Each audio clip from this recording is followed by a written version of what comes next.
The National Energy Board has recommended the approval of the Trans Mountain Pipeline expansion project, but only if 157 conditions are met. The government will have the final say on whether to greenlight the multi-billion-dollar project, and to help them make that decision, they've now added a new layer of review. A three-member panel will now consult with communities and Indigenous groups about the pipeline, particularly people who feel they've been left out. But can more consultation win over the project's opponents? And how far are those opponents willing to go to stop the pipeline? Joining me now from Vancouver is Rueben George. He's the manager of this Tsleil-Waututh Nation Sacred Trust Initiative, which is mandated to stop the Kinder Morgan pipeline from happening. Nice to see you. Good to see you. And thanks for pronouncing our nation right. Some people get it confused and call us Sabertooth.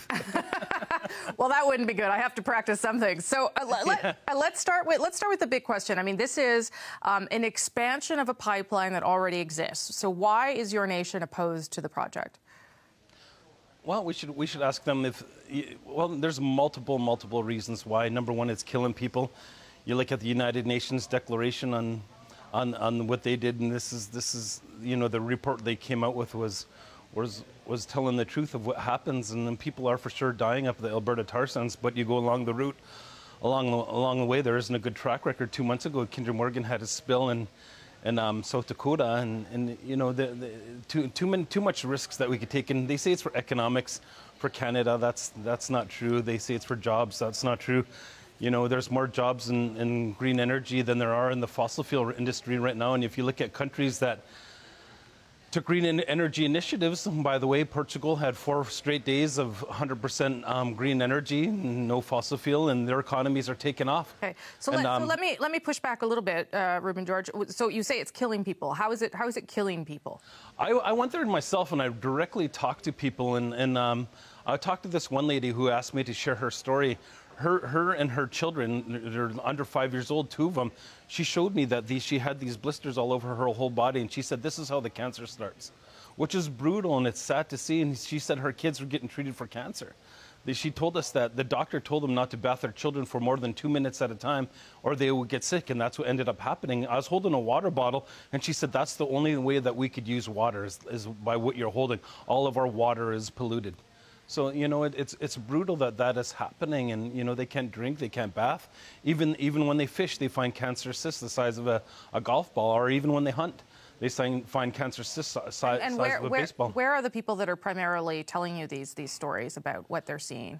Well, we work with many nations that are surrounded, the Beaver Lake Cree, the Athabasca, Chippewa. We work with many of the nations that are around that area, as well as nations along the route and in Washington State.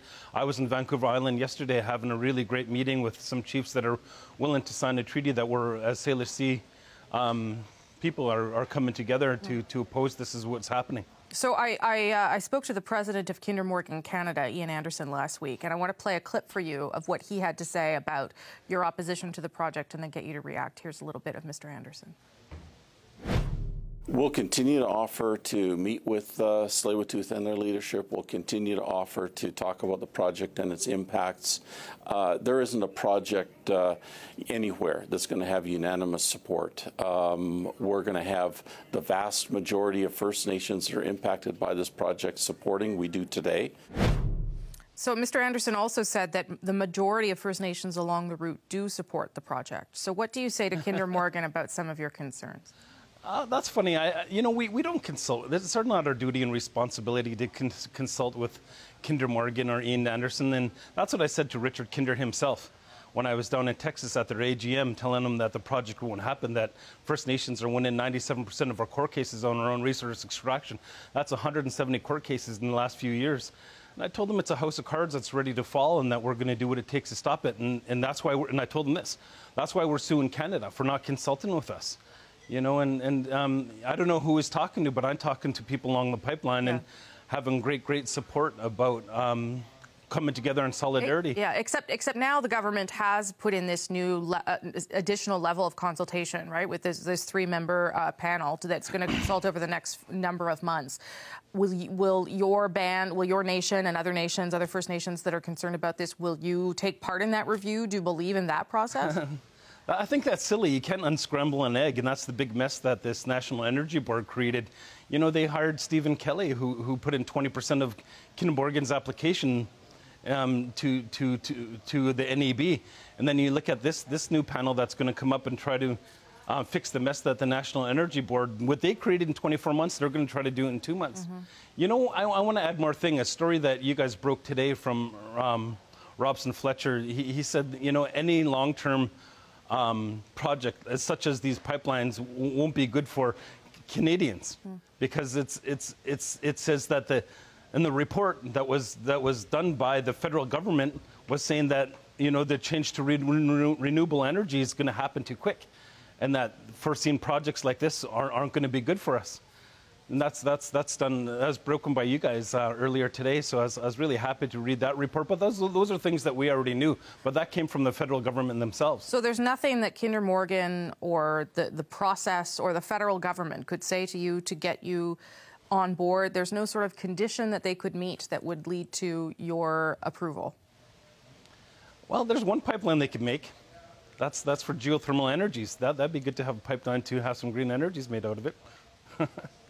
Otherwise, it's off the table. And what will you do to stop it then? Because the government will make a decision based on national interest once it gets to the cabinet table, and it's possible that, you know, they don't get broad consensus, so you won't be happy with the decision. In that case, what do you do to stop them from going ahead? Well, you know what I'm really confident in? And confident in the Canadian Constitution protecting our Indigenous rights. And that's how we won 97% of our court cases.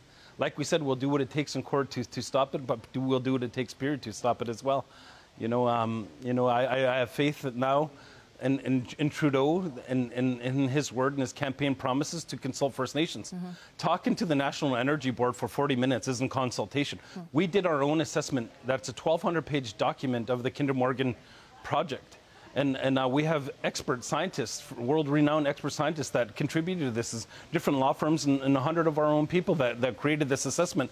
And that's what we need to sit down nation and nation to talk about, to explain why it's not good for Canadians, why it's not good for our economy, why it doesn't create jobs, and why it's bad for our environment. So will you sit down with... We can't take the risk. We can't take the risk. Will you sit down with this this group that the government has named, or would you like to sit down directly with Minister Carr, with the Prime Minister? What? Yeah, for sure. That's what we've been asking for years now, is for that to happen.